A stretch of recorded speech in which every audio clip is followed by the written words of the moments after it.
Dah seminggu dah aku pakai glove daripada NJX ni.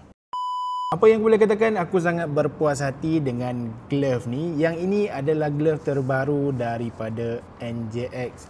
Kalau hari tu aku review glove separuh kan, tapi yang ini kita nak review pula glove penuh daripada NJX. Box NJX, rack NJX, glove pun aku pakai daripada NJX. So far barang-barang daripada NJX ni memang aku puas hati lah. Tak pernah lagi mengecewakan. Dia punya kualiti kain dia tu mesh. Jadi kalau kata kita riding pada waktu panas pun jangan risau lah. Dia punya airflow dia memang selesa. Daripada segi safety pula, dekat bahagian knuckle ni dia ada satu protector. Yang ini hard protector. Dekat bahagian tapak tangan bawah ni dia ada satu lagi hard protector juga. Dekat bahagian tengah ni, yang ini adalah getah untuk grip anda punya throttle.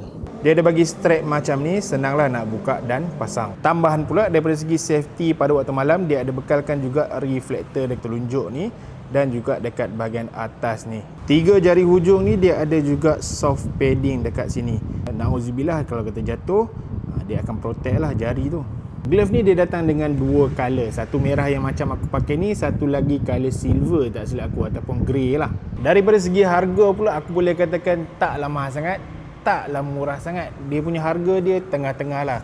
Sebab apa? Sebab dia punya kualiti bagi aku memang aku puas hati lah. So kita jumpa lagi di next video. Dapatkan sekarang, link aku sediakan dekat bawah. Jangan lupa like, komen, share dan follow gang.